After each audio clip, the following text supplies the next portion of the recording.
Hey guys, I know I've been pretty quiet lately, but the forums have been incredibly busy. We've had tons of people joining every day, sharing their progress and their ideas. It's just been awesome to watch. But the coolest part, I think, has been all the custom parts that people have been designing and selling on there to make your build a lot easier. So I've shown off a few of these in previous videos, but there have been enough new ones come out that I wanted to kind of go through them all and show you how much easier and better they can make your Game Boy Zero build. So if you've tried making the cartridge reader that I showed you how to do in part 5 of the guide, you've probably seen just how finicky this thing can be and how difficult it can be to get working reliably. So if you want, you can skip all that and get one of these boards that are ready to go and you can just drop into a cartridge shell. This one here from Pre-Runner Seth has some filtering built into it that makes it much more reliable. This thing has worked with literally every SD card that I've thrown at it on the first try. Yeah, it just works. It's definitely worth checking this one out. And then this one by Pcbs is sort of the same thing. It doesn't have quite as much filtering built into it, but it's worked pretty well for me as well. I've only tried a couple SD cards with it, but they both work, but again, I haven't put it through quite as much testing as I have this one. And if you don't want to gut an original Game Boy game, Pcbs also sells these shells that you can get and just drop the board into. Now if you remember seeing this from the third part of my guide, you probably saw how messy and tedious that looked to make and get lined up and everything.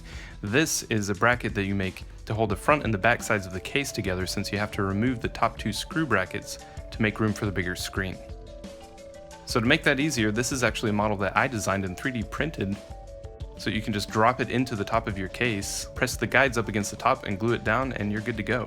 You don't have to mess with epoxy or anything like that. So I've been selling these on the forums, but I've also posted a link that you can download the model file for this if you've got a 3D printer or if you have a friend that has one, so you can print one out yourself.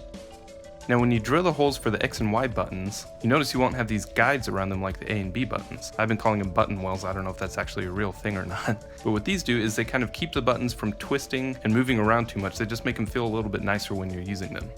So another model that I made and have printed out is these things. That after you drill your holes, you can just glue these down and line them up, and then you'll have button wells for your X and Y buttons as well. So again, I've got the model file available for download on the forums, or you can buy them directly from me. This is a board from Helder that I showed off in another video for doing your PWM audio on your Raspberry Pi. This is something that I had been making by hand with a couple of capacitors and resistors, but this is much cleaner, much smaller, and just saves you some work. And these are some button pads that Pcbs has available.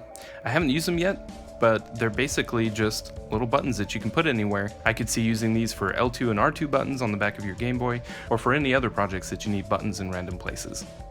Now these three boards are essentially the same. These are button PCBs. If you watch the guides, then you saw me make one of these from the original Game Boy motherboard, and it requires tapping into these traces here and adding pads for the X and Y buttons here by hand. It's just kind of a pain and it's kind of messy, and if you don't do it right, it can be a little bit unreliable as well. So if you want, you can get one of these boards and skip all that work and just drop it into the Game Boy and you're good to go. This one is made by Pre-Runner Seth, this one is Pcbs, and this one is made by Helder. This is an acrylic screen protector made by Solder on the forums. So the idea here is when you cut out the bezel on the original Game Boy shell, you leave just a little bit on the edges, so then you can put this in there and it'll cover up the edges and just give it a really nice shiny finish and make it look just a little bit closer to factory made. And then these are some cartridge labels that I had shown off from Dominator. He's got access to some really nice printing equipment, and he's got tons of these available, and you can probably even ask for custom ones if you want to. So if you do the SD card cartridge, this can give it a nice finishing touch. And then this button PCB is a little bit special. You notice that it only has 4 places for you to connect wires at the top. That's because this chip allows you to use only 4 pins on your Teensy. So it uses a different Arduino program than I had posted, but he's got it available on his website. So if you don't want to run as many wires through your Game Boy, this is an option for you that you only need 4 for. So that's pretty cool. And then there's this board from Helder. You guys, I am so excited for this board. At first it looks like just another button PCB just like the other ones. When you turn it over, you see that there's a lot going on here. So this chip right here is actually a USB hub, and these groups of pins at the top correspond to USB ports. You just connect these wires to your Raspberry Pi, and you've got your USB hub. Now this actually supports 4 ports, but the 4th one is connected to this chip right here.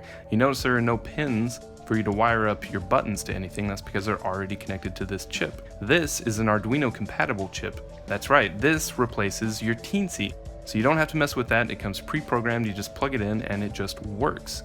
And then if you noticed, these pins here are for an analog stick. So if you're planning on putting one of those on your build, it supports that. You just wire it up to this and you're good to go. The chip is already programmed to support it if it's present.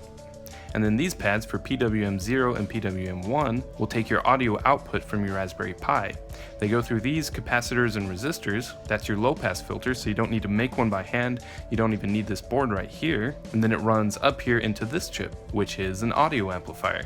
And the output from this goes to these pads right here, which connect to your volume wheel, and they come out here for your headphone jack and your speaker. So yeah, this one board takes care of your USB hub, your Teensy, your audio filter, and your amplifier.